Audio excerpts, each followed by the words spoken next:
Asyhadu an la ilaha illallah wa asyhadu anna Muhammadar Rasulullah. Asyhadu an la ilaha illallah wa asyhadu anna Muhammadar Rasulullah. Assalamualaikum warahmatullahi wabarakatuh. Bismillahirrahmanirrahim. Alhamdulillahilladzi nawwara qulubana bima'rifati aqaidat tauhidi wa harrara uqulana mirribki sawaibit taqlidi. Wassalatu wassalamu ala sayyidina Muhammadil muayyadi bil mu'jizatil bahirat wa ala alihi wa ashabihi ulil manakibil fakhirah. Amma ba'du. Saudara-saudaraku yang dirahmati Allah, puncak dari kehidupan adalah kebahagiaan dan keberuntungan. Setiap manusia yang ingin mencapai kebahagiaan dan keberuntungan harus melalui tahap-tahapan, berpindah dari satu titik ke titik yang lain. Dalam prosesnya, setiap dari diri kita melalui proses dalam menjalani kehidupan. Pergantian dan perpindahan yang kita alami, yang kita rasakan dalam hidup tidak selamanya mulus. Ada kalanya setiap dari diri kita mengalami jalan yang lurus tanpa adanya hambatan. Ada kalanya di antara diri kita mengalami jalan yang begitu terjal, sulit dan rumit, bahkan sangat-sangat sulit sekali. Hal tersebut membuat kita merasa lelah, letih, dan mungkin putus asa. Maka seharusnya kita semua harus mempersiapkan bekal yang matang dan bekal yang banyak. Qad aflaha man aslama wa ruziqa kafafa wa qana'ahu Allahu bima atahu. Sungguh beruntung orang yang masuk Islam, diberi kecukupan rizki dan diberikan qanaah oleh Allah atas apa yang diberikan. Beruntung untuk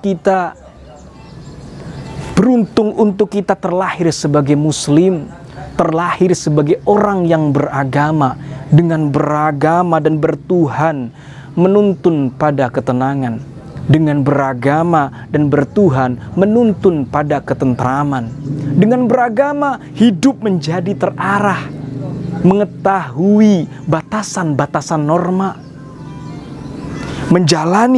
menjalani kehidupan sebagai manusia yang benar-benar manusia. Dalam agama terdapat bekal untuk menjalani hidup. Maka Al-Quran sebagai pedoman umat manusia dan kehidupan Nabi Muhammad SAW sebagai tauladan bagi umatnya.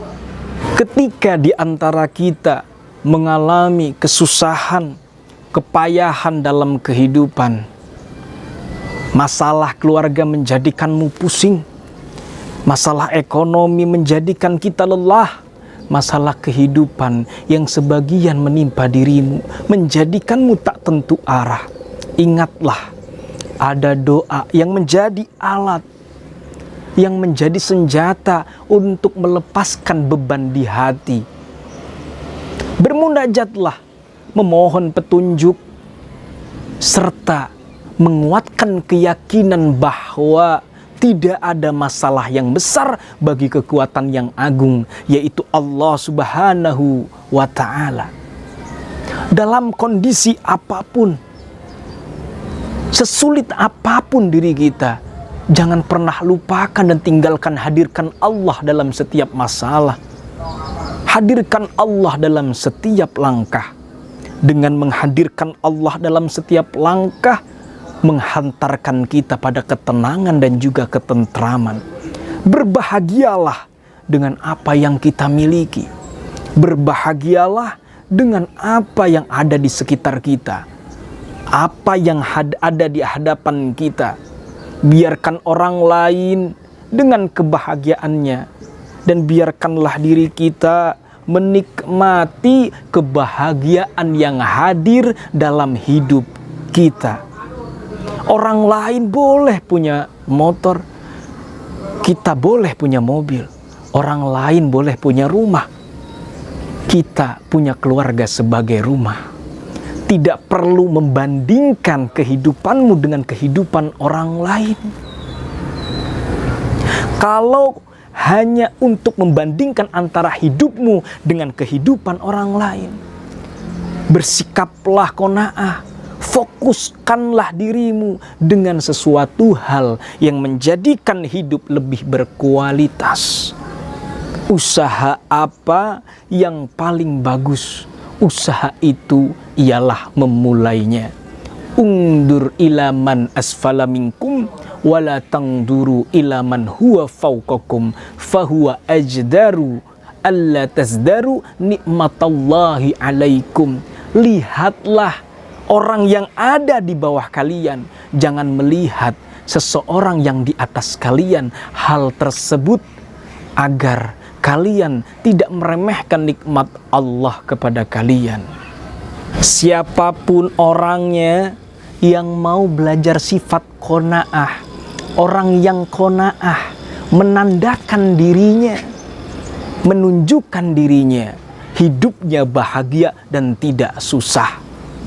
Setelah adanya kepahitan dalam hidup, yakinlah pasti akan adanya manisnya dalam hasil. Setelah melewati proses fase yang panjang, manusia, setiap dari kita ketika mendapatkan pangkat yang tinggi, ketika berada dalam puncak kesuksesan dan juga kebahagiaan, bergelimbangan harta, jabatan yang sangat memukau, dikelilingi dengan berbagai keduniawian, ingatlah, jangan pernah lupakan untuk menghadirkan Allah dengan segala sesuatu yang telah didapatkan. Harta yang banyak jangan menjadikanmu lupa terhadap dengan hak-hak orang lain. Di dalam harta kita semua terdapat hak mereka yang membutuhkan. Jabatan yang tinggi jangan menjadikan kita lupa dengan janji, lupa dengan kewajiban dan amanat yang telah diberikan. Jangan sampai kita hancurkan harta kita dengan sesuatu hal yang mendatangkan murka Allah. Hancurnya harta kita karena ketidaktakutan kita kepada Allah. Jangan sampai kita hancurkan amanat yang diberikan dengan menjadi orang yang dusta, khianat, bahkan hingga memakan daging saudaramu sendiri. Inna sam'a wal basara wal fuada kullu ulaika kana anhu mas'ula. Sesungguhnya pendengaran, penglihatan dan hati, semua itu akan dimintai pertanggungjawabannya. Quran surat Al-Isra ayat ke-36. Karena itulah apapun yang kita lakukan, adakan Allah dalam setiap langkah. Pahami bahwa kita semua tidak ada satu aktivitas apapun yang dapat luput dari pengawasannya. Berada di manakah kita, orang yang selalu bersyukur dengan sesuatu yang dianugerahkan dari Allah Subhanahu wa Ta'ala, ataukah orang yang belum bisa bersyukur dengan sesuatu yang diberikan, yang didapatkan oleh kita semua? Wa qala rabbukum ud'uni astajib lakum. Dan Tuhanmu berfirman, berdoalah kepadaku, niscaya akan aku perkenankan bagimu. Quran surat Al-Mu'min ayat ke-60. Berdoa tidak akan mengeluarkan seseorang dari kerelaan terhadap takdir Allah yang telah ditentukan. Jangan pengecutkan dirimu dengan keputusasaan, tapi banggakanlah dirimu dengan perjuangan dan juga harapan. Semua yang ada di dunia ini, semua yang ada di muka bumi ini pasti merupakan kepastian Allah sejak zaman azali. Kita harus rela dengan hal itu. Takdir itu tidak terlihat oleh manusia karena ketidaktahuan manusia apa dan bagaimana. Kita harusnya berusaha untuk menjadi manusia yang terbaik tanpa kita sadari bahwa apa yang kita lakukan adalah bagian dari takdir Allah Subhanahu wa Ta'ala. Maka karena hal itu, dengan hal itu, jangan pernah tinggalkan Allah dalam keadaan bahagia, apalagi dalam keadaan sulit dan sedih. Adakanlah Allah dalam setiap langkah. Rabbana atina fid dunya hasanah. Ya Tuhan kami, berilah kami kebaikan di dunia. Wa fil akhirati hasanah, dan kebaikan di akhirat. Wa qina adzabannar, dan peliharalah kami dari siksa api neraka. Wassalamualaikum warahmatullahi wabarakatuh.